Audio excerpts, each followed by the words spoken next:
বৈদেশিক অনুদানের অর্থ ও ভূমির মালিকানা নিয়ে জটিলতা। সন্দ্বীপে মাদ্রাসা নির্মাণ কাজ বন্ধে আদালতের ১৪৪ ধারা জারি।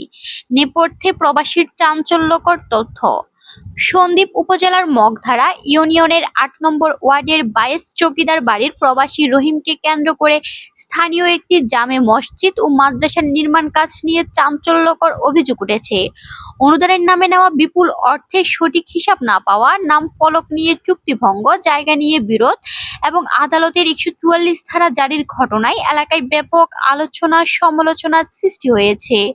জানা যায় ২০২৫ সালের রমজানে সরকারি পুকুর জামে মসজিদে নামাজ আদায় করতে গেলে মসজিদ কমিটির ক্যাশিয়ার বেলায়েত মাস্টার মসজিদের অসমাপ্ত কাজের জন্য দুবাই প্রবাসী রহিমের কাছে অনুদান চান। তখন রহিম জানান, একার পক্ষে এত বড় অর্থ সহায়তা দেওয়া সম্ভব নয়, তবে তিনি তার বিদেশি কফিলের মাধ্যমে সহযোগিতার ব্যবস্থা করতে পারবেন। পরবর্তীতে রহিমের আবেদনে তার কফিল মসজিদ ও মাদ্রাসার জন্য অনুদান দিতে সম্মত হন। এমনকি ভবিষ্যতে একটি হাসপাতাল নির্মাণের প্রতিশ্রুতিও দেন বলে দাবি করা হয়েছে। তবে অনুদান দেওয়ার আগে শর্ত হিসাবে রহিম দাবি করেন, মসজিদ ও মাদ্রাসার জায়গা তার কফিলের নামে দিতে হবে। শুরুতে আপত্তি থাকলেও পরে মসজিদ কমিটিতে সম্মতি জানায় বলে অভিযোগ উল্লেখ করা হয়।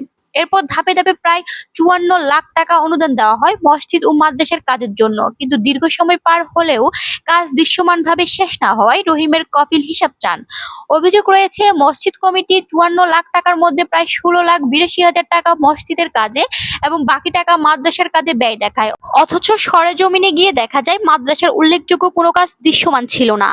স্থানীয়দের একাংশের অভিযোগ, অর্থ আত্মসাতের মতো ঘটনা ঘটেছে। যদিও মসজিদ কমিটির দাবি, ভবিষ্যতে ৭ থেকে ১০ তলা ভবনের উপযোগী ফাউন্ডেশন নির্মাণ করায় বিপুল অর্থ ব্যয় হয়েছে।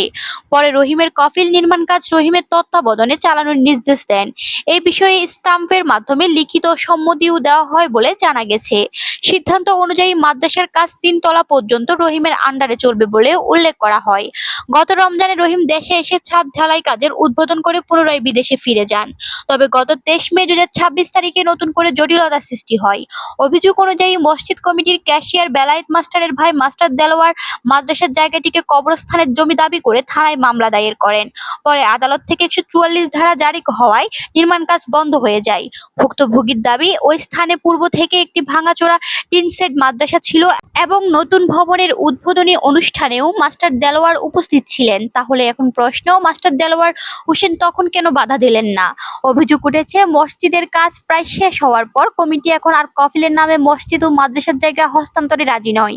বর্তমানে মসজিদ কমিটির সভাপতি হিসেবে দায়িত্ব পালন করছেন ডাক্তার শামসুল আলম, সেক্রেটারি মোহাম্মদ মানিক এবং ক্যাশিয়ার বেলায়েত মাস্টার। এ বিষয়ে এলাকাবাসীর মধ্যে মিশ্র প্রতিক্রিয়া দেখা দিয়েছে। অনেকে নিরপেক্ষ তদন্তের মাধ্যমে প্রকৃত সত্য উদ্ঘাটনের দাবি জানিয়েছেন। ভুক্তভোগী রহিম বলেন, এলাকার কল্যাণে এবং দ্বীনি শিক্ষার প্রসারে এত বড় একটা ভালো কাজ করতে এসে আজ আমি এবং আমার পুরো পরিবার চরম বিপদে পড়েছে। মিথ্যে মামলা আর হয়রানি কি সন্দ্বীপে ভালো কাজের পুরস্কার? আমি যদি এই পবিত্র সন্দ্বীপের মাটিতে দাঁড়িয়ে সুষ্ঠু বিচার ও আমার প্রবাসী কফিলের আমানতের সঠিক মর্যাদা না পাই, তবে এই সন্দ্বীপে আমি আর থাকবো না, আমার পরিবারকেও এখানে রাখবো না। এমনকি ভবিষ্যতে নিজের জন্মভূমির কল্যাণে এমন কোনো ভালো কাজ করতে আর কখনো ফিরেও আসবো না।